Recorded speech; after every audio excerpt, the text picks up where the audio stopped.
One of the sort of most pressing and important questions for the political left, and I guess really for Democrats too, to the extent that Democrats are a possible representation of the actual left instead of corporate interests, which is probably a debate we can have in and of itself.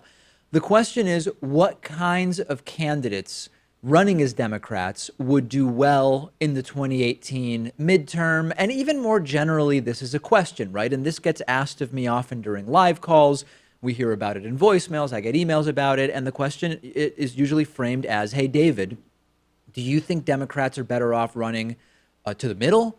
Are they better off running really progressive candidates? What is it that Democrats should do? And the answer is, as is often the case in the real world, that there isn't one answer. The correct candidate to take over a district held by a corporate Dem is going to be a different candidate than the right candidate to defeat a Republican incumbent, for example, in a very red district versus a blue district versus a swing district. So today, I want to focus on swing districts. And there's actually a new study done by Democratic pollster Celinda Lake, and it looked at 30 swing districts. So we're already narrowing the focus from how should Democrats run in all elections to how should they run in swing districts. And then from there, the study only looked specifically at 30 swing districts. And the idea was figure out in those 30 swing districts, what type of Democratic candidate, what types of ideas would do best in an election. And it's very, very common that pundits and commentators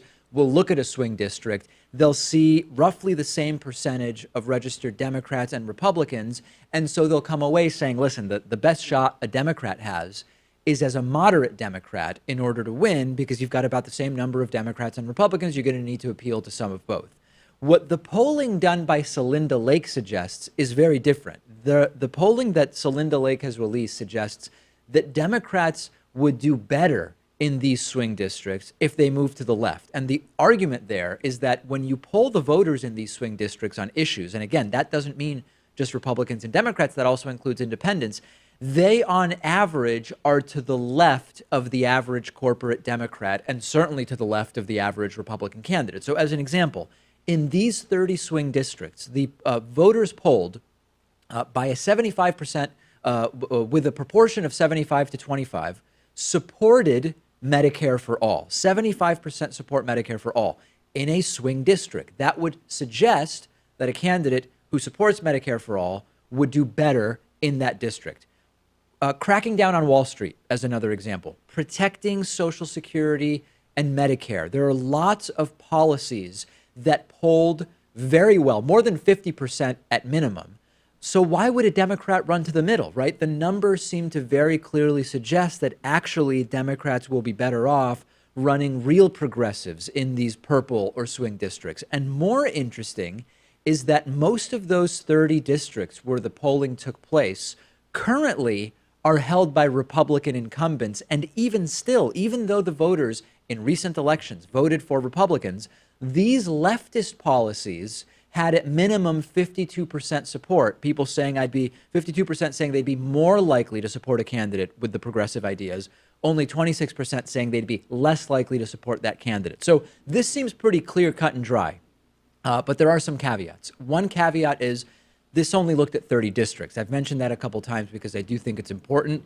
This strategy would not necessarily work in every district, and that's why I think it's important not to think about one strategy as the strategy. The other issue is that the sample size was 600 to 900. Generally speaking, if it's sampled correctly, it's a statistically significant sample, but you don't necessarily want to go around making national strategy on the basis of 600 to 900 people in just 30 districts. But the main point is that trying to thread the needle and being 1% to the left of the incumbent, be it a Democrat or a Republican, in a lot of places, it's a losing strategy, especially when, generally speaking, the candidate who raises more money wins. So if you've got a corporate Democrat or Republican incumbent, and then a challenger that's marginally to their left but can't raise as much money, more than likely the candidate with more money is going to win.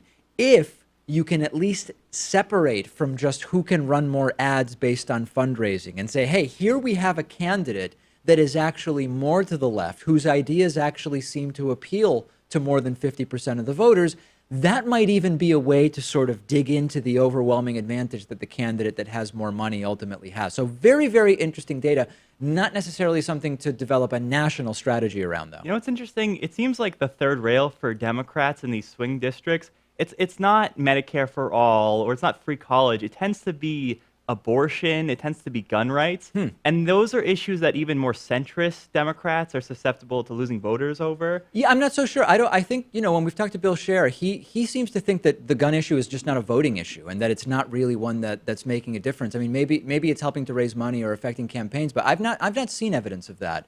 That guns is really sort of a third rail issue in a lot of these. But it's interesting. Let's see what the audience says. I mean, I think my general perspective on this is, can it really get that much worse by just running real progressives, right? Like the threading the needle with the marginally more progressive candidate is not working in a lot of places. How much worse can it really get to just say, hey, we're going to run some actual progressives here, and hopefully we'll see more of this in the midterms coming up in just a few months. There's already primaries where Democrats have choices between a corporate Democrat and a more actual progressive, and we're going to be following how a lot of those primary elections go. The video you just finished watching was made possible by you through the membership program. You can sign up for membership at davidpakman.com/membership. We are viewer-supported independent media. You can use the coupon code IVoted17 for a 40% discount off of your membership.